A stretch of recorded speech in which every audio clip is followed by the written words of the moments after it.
Hello everyone, so good morning to all of you and welcome to logic Pathshala. आज के इस video में हम करेंगे आरआरबी एनटीपीसी में जो जीके के क्वेश्चंस आप लोगों से पूछे जा रहे हैं उन क्वेश्चंस को यहाँ पर हम लोग डिटेल वाइज करने वाले हैं और इसके अलावा जो भी एक्स्ट्रा फैक्ट्स होंगे क्वेश्चन से रिलेटेड वो भी कवर करेंगे। सो वीडियो बहुत ज़्यादा इंपॉर्टेंट होने वाली है। अगर आपका पेपर है तो इस वीडियो को देख के ज़रूर जाएँ ताकि आपको पेपर में बेनिफिट मिल सके। तो ये आपका वीडियो का पार्ट नंबर 8 है। इसका मतलब हम लोग 7 पार्ट ऑलरेडी अपलोड कर चुके हैं।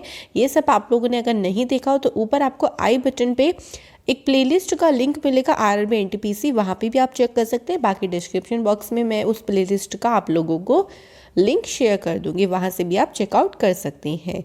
सो चलिए फिर इस वीडियो की शुरुआत करते हैं एंड इस वीडियो का पीडीएफ मैं आपको टेलीग्राम पे शेयर कर दूंगी।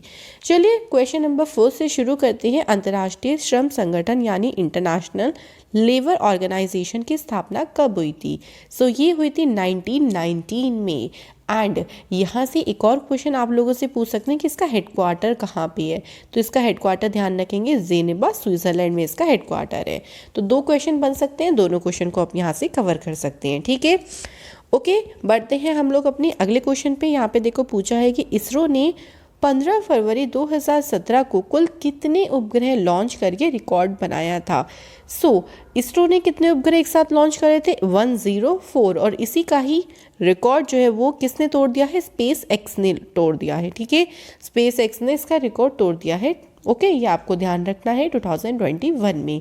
और ये जो इसरो के द्वारा इतने सारे रॉकेट्स सैटेलाइट्स को लॉन्च किया गया था, कहाँ से? श्रीहरिकोटा जो उनका अंतरिक्ष केंद्र है वहाँ से इसको इन सभी को लॉन्च किया गया था। ठीक है, ध्यान रखेंगे इसरो का हेडक्वार्टर कहाँ पे है? बेंगलोर में इसरो का हेडक्वार्टर है।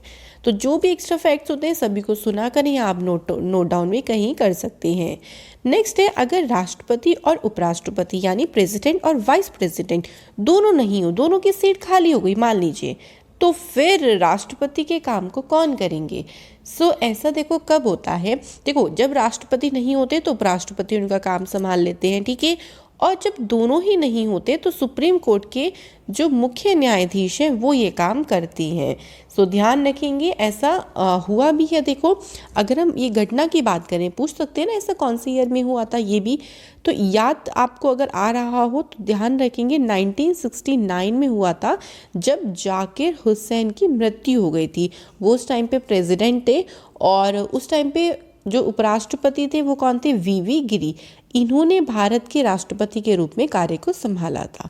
ठीक है, ये आपको ध्यान रखना है और ये पूछ सकते हैं आप लोगों से एग्जाम में, राइट।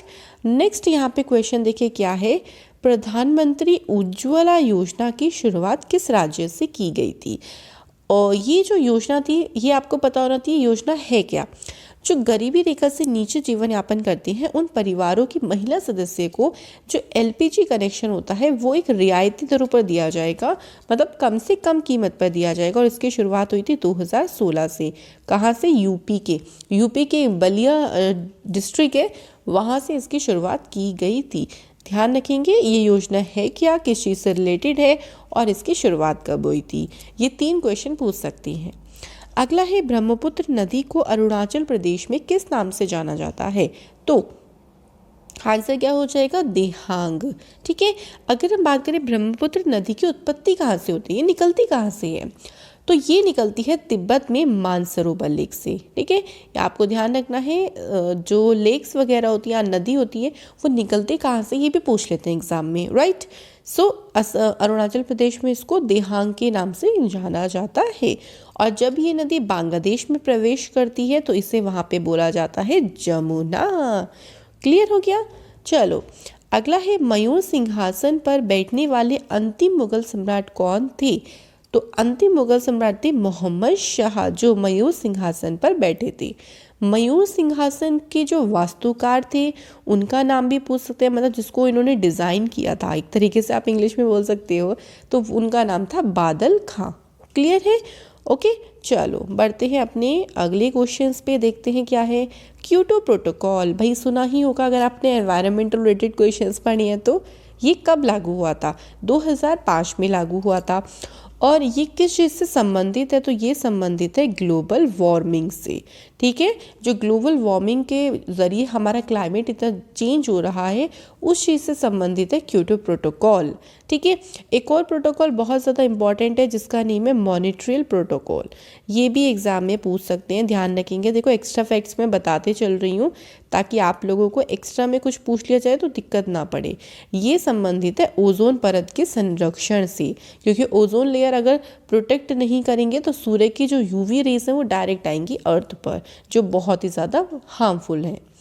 अगला है भारत का एकमात्र सक्रिय ज्वालामुखी कहाँ पर स्थित है, तो ये है अंडमान निकोबार आइलैंड पे और इसका नाम क्या है, बैरन द्वीप इसका नाम है। क्लियर, बैरन द्वीप ही जो है वो आपका जो वोल्केनो इसका नेम है। अगला है संयुक्त राष्ट्र पर्यावरण कार्यक्रम का हेडक्वार्टर कहाँ पे है, सो नैरोबी केन्या में इसका हेडक्वार्टर है। उसकी फॉर्मेशन कब हुई थी, तो इसकी फॉर्मेशन हुई थी 5 जून 1972 और हर साल 5 जून को पर्यावरण दिवस भी मनाया जाता है। बिल्कुल अच्छे से आप लोगों को ध्यान होगा तो ध्यान रखें। The next question is ASEAN summit 2020, ये हुआ कहाँ पे था, तो ये हुआ था हनोई में। और जो 2021 का समिट वो ब्रुनई। दोनों चीज़ ध्यान रखना, समिट वाले जो क्वेश्चंस होते हैं वो 2-3 साल पुराने भी पूछ लेते हैं आप लोगों से। अगर हम एशियान की फुल फॉर्म की बात कर लेते हैं तो इसकी फुल फॉर्म होती है association of south east Asian Nations.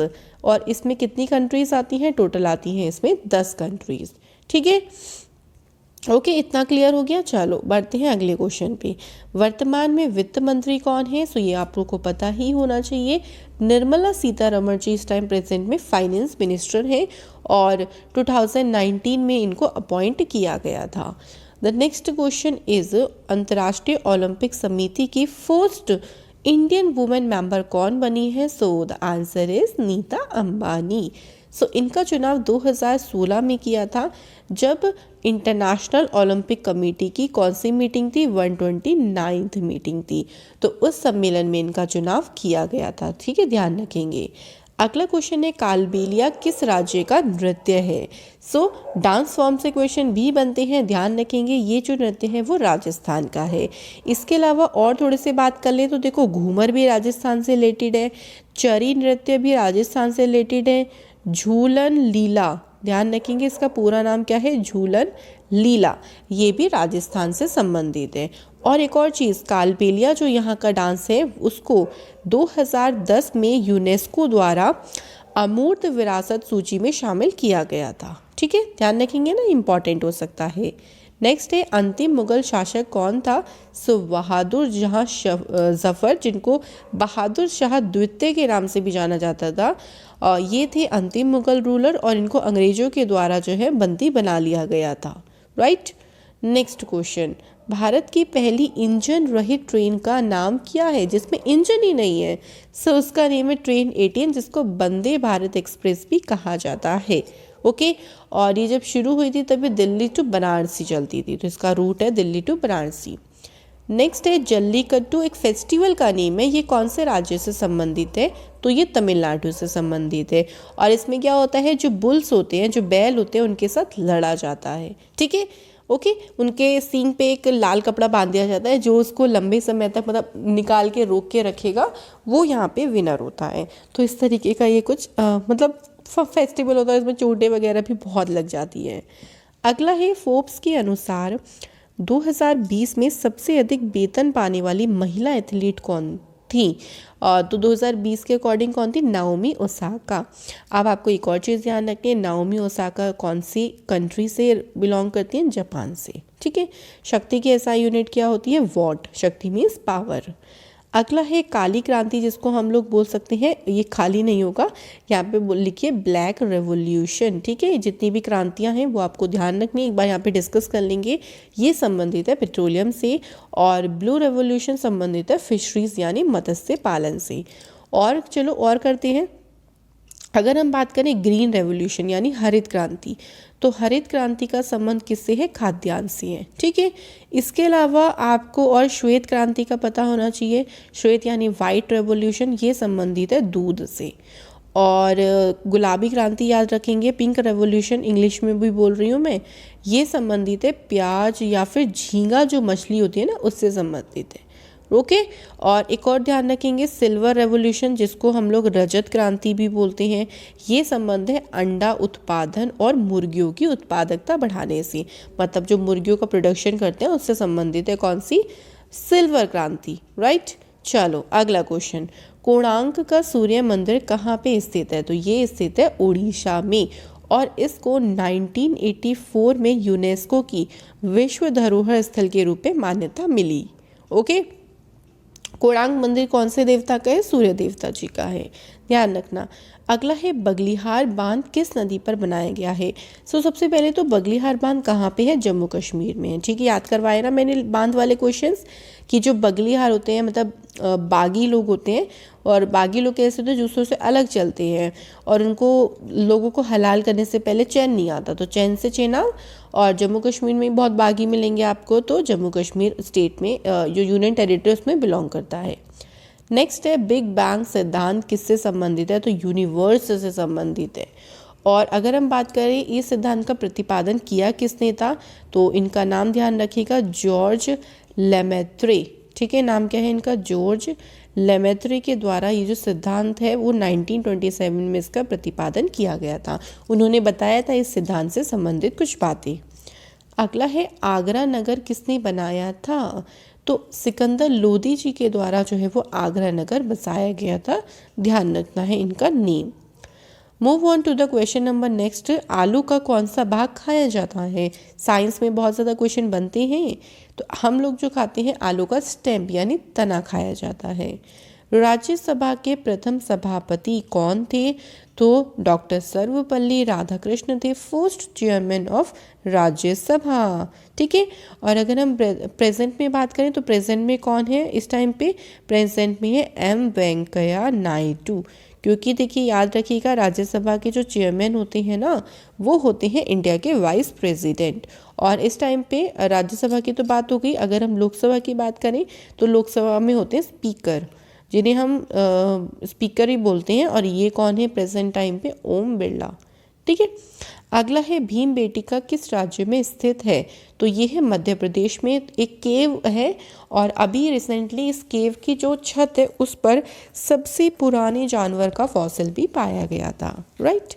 Next है नाबार्ड की स्थापना कब हुई थी, तो नाबार्ड की स्थापना हुई थी 12 जुलाई 1982 को। इसका हेडक्वार्टर जो है वो कहाँ पे है, मुंबई में इसका हेडक्वार्टर है। अब देखो नाबार्ड की फुल फॉर्म पता होना चाहिए आप लोगों को, national bank for agriculture and rural development. ठीक है ये इसकी फुल फॉर्म, और प्रेजेंट टाइम पे इसके चेयरमैन कौन है, GR चिंताला इस टाइम प्रेजेंट में इसके कौन है, चेयरमैन है नाबार्ड के। ठीक है अगले पे बढ़ते हैं, अगले क्वेश्चन पे, विश्व की सबसे लंबी नदी कौन सी है, तो ये है नील नदी जो कि कहाँ पे है, अफ्रीका कॉन्टिनेंट में है। ठीक है फुल फॉर्म बताना है आईपी का, तो आईपी का फुल फॉर्म है इंटरनेट प्रोटोकॉल। नेक्स्ट है आज़ादी के बाद प्रथम पशुधन गणना कब की गई थी, तो ये की गई थी 1951 में। ठीक है ओके 1951 में की गई थी, और हर 5वें साल के बाद ये जो पशु गणना है वो की जाती है। ठीक है 2012 में हुई थी, अभी क्या है उसके बाद 2005 साल बाद 17 में भी हुई, ऐसे 5-5 साल बाद ये होती है। नेक्स्ट है भारत और पाकिस्तान के मध्य जो बॉर्डर लाइन है उसको क्या कहते हैं, Radcliffe line, right. Mission Indradhanush योजना को कब शुरू किया गया था, तो ये योजना शुरू हुई थी 2014 में। अब इस योजना का मेन पर्पस क्या था, तो इसका योजना का मेन पर्पस था जब ये शुरू हुई थी उस टाइम पे रखा गया था 2020 तक देश के सभी बच्चों के टीकाकरण का लक्ष्य रखा गया था कि भैया हम 2020 तक सारे जो टीकाकरण है वो कर देंगे। अब ये नहीं पता कितना इसमें इम्प्रूवमेंट आई है, कितना किया है। ओके नेक्स्ट है देहिंग पटकाई नेशनल उद्यान कहाँ पे है, असम में है। तो ये तो आपको इतना ही ध्यान रखना है कि Dehing Patkai national park Assam, right. Move on to the next. Next है क्षेत्रफल की दृष्टि से विश्व का सबसे बड़ा देश कौन सा है, तो ये है कनाडा। ओके और अगर हम पॉपुलेशन की बात करेंगे तो पॉपुलेशन में आपका चाइना आ जाएगा जहाँ पे सबसे ज़्यादा पॉपुलेशन है। अगला है भारत का संविधान संविधान सभा के द्वारा किस वर्ष पारित हुआ था। क्वेश्चन ध्यान से पढ़ना है। पारित हुआ था तो 26 नवंबर 1949। और अगर ये पूछा जाए कि लागू कब हुआ था तो आपका को आंसर होगा 26 जनवरी 1950 को लागू हुआ था हमारा संविधान। ठीक है। और 26 नवंबर को हम भारत का संविधान दिवस के रूप में इस डे को मनाते हैं, तो ये आपको ध्यान रखना है। नेक्स्ट है पत्तों का हरा रंग कौन से पिगमेंट के कारण ग्रीन होता है। Answer is chlorophyll. गोल्ड के उत्पादन में अग्रणी देश कौन सा है। चीन। और भारत में सबसे ज़्यादा गोल्ड कहाँ पे होता है। कर्नाटक राज्य में सबसे ज़्यादा गोल्ड है भारत में पाया जाता है। ठीक है, दोनों चीज़ें आप लोगों के लिए इंपॉर्टेंट रहेंगी। आगे बढ़ते हैं। धार्मिक स्वतंत्रता का अधिकार कौन से आर्टिकल में लिखा गया। आर्टिकल 25 से लेकर 28 तक। और इसके बाद क्वेश्चन पूछा है सबसे पहले समुद्री मार्ग से भारत की खोज किसने की थी। तो ये करी थी वास्को डी गामा के द्वारा सबसे पहले खोज 1498 में की गई थी। मंगल ग्रह के कितने चंद्रमा हैं। सो मंगल ग्रह के जो है वो 2 चंद्रमा है, फोबोस और डिमोस। और इसके बाद अगर हम और बात करें कौन सा ऐसा प्लैनेट है जिसके सबसे ज़्यादा मून्स है, तो आपका आंसर क्या हो जाएगा। शनि हो जाएगा। ठीक। और मरकरी और वीनस तो ऐसे आपके क्या होते हैं, मून्स होते हैं, सैटेलाइट ग्रह होते हैं जहाँ जिन पर कोई भी उपग्रह नहीं है। इन दोनों पर एक भी उपग्रह नहीं, ध्यान रखने हैं। कांग्रेस के पहले जनरल सेक्रेटरी कौन थे। H.O. ह्यूम पहले सेक्रेटरी थे। कौन से किसके आपके। ठीक है, ध्यान रखना है। तो ये देखो हमारे मजे मजे में सारे क्वेश्चंस हमने कवर कर लिए हैं, तो इन क्वेश्चंस को पढ़ के ज़रूर जाएं। बहुत ज़्यादा इंपॉर्टेंट ये वीडियो रहेगी आपके एग्जाम्स के लिए। एंड सभी को ऑल द वेरी बेस्ट। जिन लोगों का एग्जाम में भी बचा है, नहीं हुआ है, सो उन सभी को मेरी तरफ से बहुत बहुत शुभकामनाएं। चले मिलेंगे नेक्स्ट वीडियो में। Thank you for watching this video.